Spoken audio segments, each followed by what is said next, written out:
Welcome back. And now for the news in detail. We open in occupied Kashmir, where Indian forces have not allowed any Eid al-Adha prayer congregation.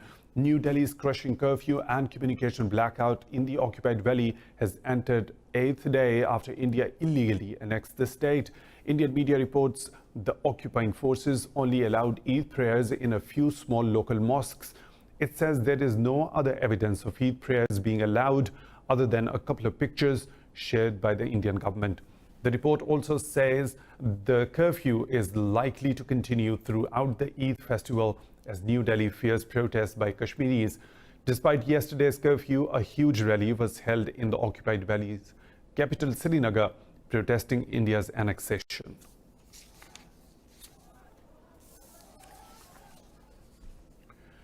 Moving on to Syria, where the Syrian Observatory, a war monitor, says 69 people have been killed during the past 24 hours south of Idlib.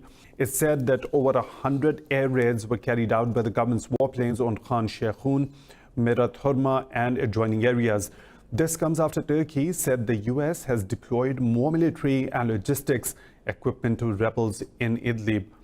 Meanwhile, Russia says it has shot down 6 drones launched by rebels targeting its Hmeimim air base in Syria. The Russian Defense Ministry says nobody was injured and no damage was done to the air base.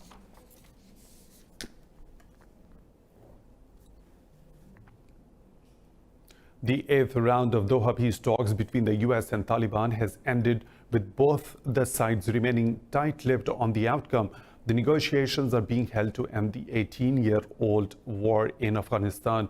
Taliban spokesperson Zabiullah Mujahid says both the sides will consult their top leadership before taking the next step. Calling the talks long and fruitful, Mujahid says the work has been tedious and effective. Earlier, US Special Envoy Zalmay Khalilzad said Washington is working for a lasting and honorable Afghan peace agreement. The death toll from the seasonal monsoon in South Asia has jumped to over 1,000 as torrential rains and floods continue to wreak havoc. India has been hardest hit with over 750 killed in Kerala, Karnataka and Maharashtra states. Since the monsoon arrived last month, landslides, flooding and lightning has killed 113 in Nepal. In Pakistan, 53 people, including children, have lost their lives in rain-related incidents in Azad Kashmir, Sindh and Khyber Pakhtunkhwa. Meanwhile, 97 people have died in Bangladesh as heavy rain lashed across the country, causing floods and landslides. Yemen's southern separatists who captured the country's official capital, Aden, have agreed to attend a meeting called by Saudi Arabia. The Saudi-led coalition fighting against Houthi rebels collapsed last week when infighting broke out in Aden. The Southern Transitional Council leader, Idrus al-Zubaydi, says he is committed to a ceasefire in the port city. The coalition launched an attack on the separatists after calling for negotiations and a ceasefire. Earlier, the coalition threatened to launch a full-blown military operation against rebels if they didn't quit the captured areas. Meanwhile, UN said clashes between government forces and the rebels have killed 40 people and wounded over 200 since August the 8th. A rocket has hit the Libyan capital's sole functioning airport, breaking a temporary ceasefire between the Tripoli government and Khalifa Haftar's forces. Authorities say Mitiga Airport has been targeted by rocket fire on the first day of Eid al-Adha. Following the attack, air traffic was suspended until further notice as smoke billowed from the runway and parked planes. The government has blamed Haftar's forces for attacking the airport and a separate assault in Tripoli's Souk al-Joma district, which injured 3 civilians. Earlier, Haftar's Libyan National Army and the government agreed to a UN-sponsored humanitarian truce for Eid al-Adha. At least 7 people have been killed in a militant attack during an Eid prayer congregation in northeastern Nigeria. Local media says the victims included 2 soldiers who were guarding the event. The media reports several others were wounded, with some sustaining life-threatening injuries. Earlier, 2 Nigerian troops and 3 civilians were killed when ISIS fighters attacked a base camp at Maiduguri on Saturday. Air Marshal Abu Bakr has urged personnel and officers to redouble their efforts to deal decisively with the country's enemies. 5 children, including toddlers, have died after fire erupted at a daycare center in Erie, Pennsylvania. Police said the victims' ages ranged from 8 months to 7 years. Authorities say the inferno ravaged the center, which also provides overnight services for parents working late hours. Neighbors a block away say they heard the screams of teenagers who escaped from a second-floor porch roof. Erie Fire Department Chief Guy Stanton says the fire's cause is under investigation. Stanton says early inspections show the presence of ashes and cigarette or cigar butts, which are banned in childcare units. Guatemala's former prison chief Alejandro Giammattei has won the country's presidential election. The conservative leader led with 59% of the vote, while his center-left opponent Sandra Torres took 41%.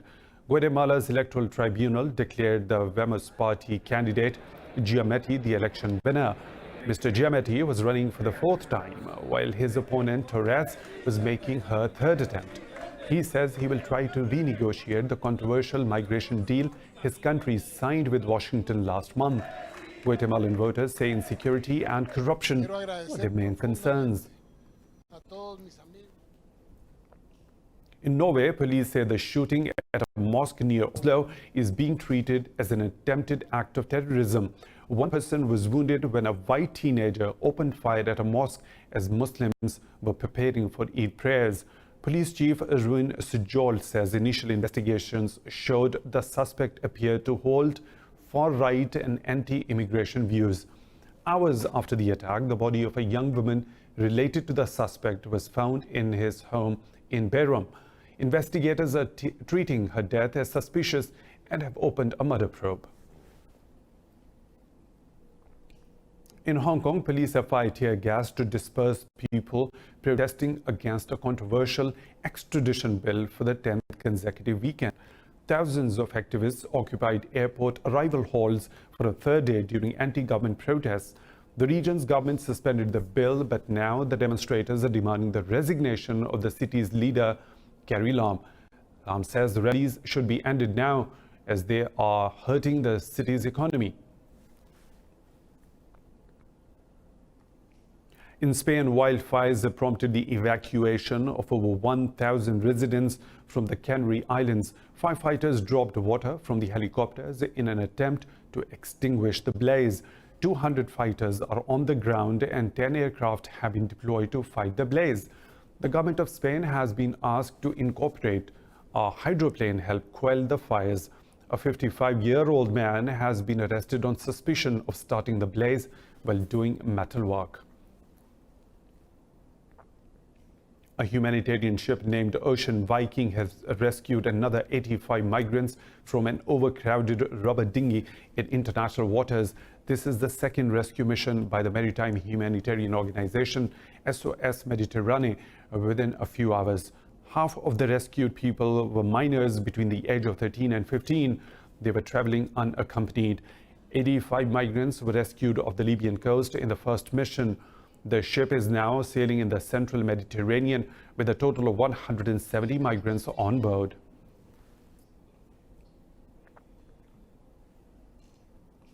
More stories to follow right after a short break. Stay tuned with Indus.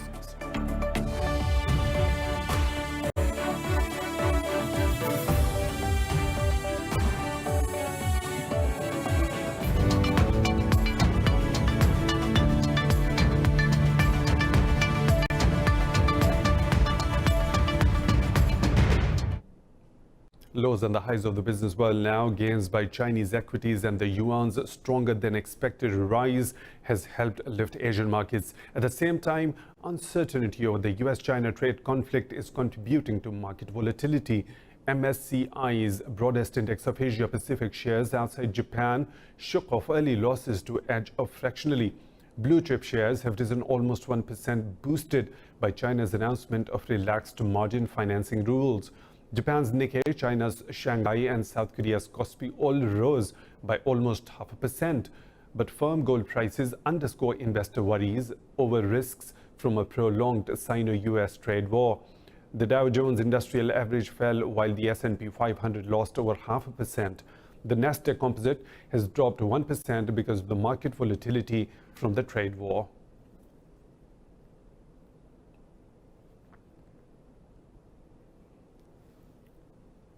The Berlin Wall fell in 1991 but continues to affect people's lives today.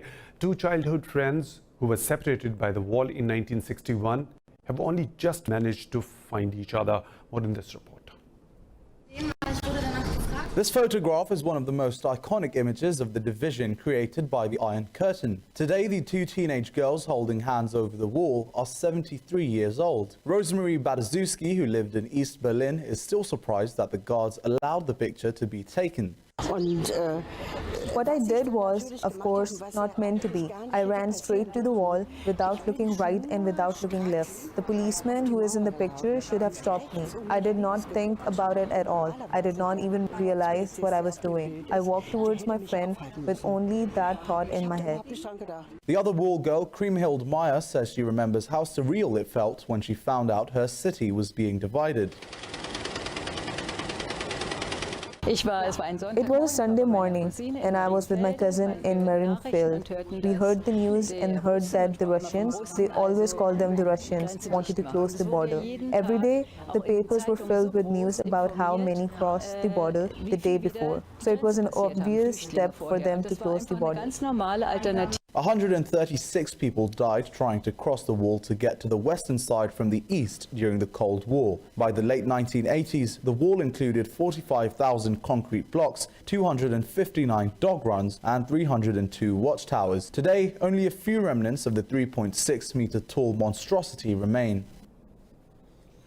Steel giant ArcelorMittal is striving to clean up and turn around Italy's most poisonous steel plant, while activists and residents urge its closure. Experts cited by prosecutors say 11,500 people have died from the toxic emissions over 7 years.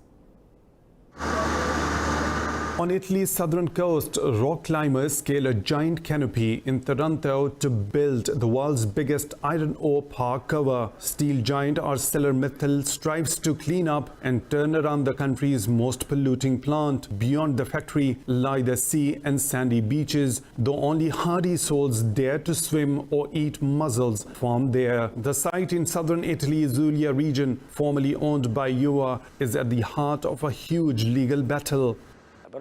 At the beginning of the year, there was condemnation by the European Court of Human Rights, which said that these decrees did not guarantee the health of citizens, and therefore the state should have taken note of this sentence and acted in a different way from where it did. ArcelorMittal is spending 1.2 billion euros to curb pollution at the site by 2024. It was given a legal immunity to bring the plant up to environmental standards, but the Italian parliament revoked that in June. This is the first important action being taken. It is to prohibit or prevent any dust flying due with conditions that we may have in the region. So this is a program that will be 80% complete in 2020. Lié aux conditions, par exemple, de vent. As Taranto suffers from record unemployment, some feel everything should be done to save the steel works. But ArcelorMittal has struggled to win hearts. While the company pledges to slash dioxin and dust emissions to below EU limits, they cannot be eliminated entirely. Families have been hit by abnormal levels of tumors and respiratory diseases. There are two possible causes, pesticides or dioxins. Since we do not live near fields and are careful about hygiene of fruits and vegetables, impossible. On the other hand, we live next to the factory that has been dumping dioxin day and night for years. 1 + 1 makes 2. No need to do some study to prove it. Many residents accuse the government and the plant's previous owners of willful negligence.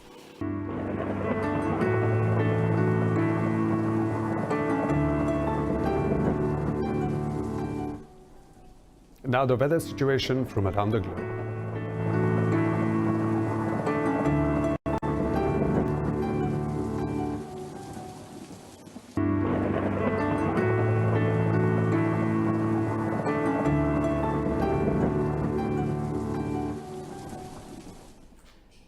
And that's all for now. For further updates, stay tuned to Indus News.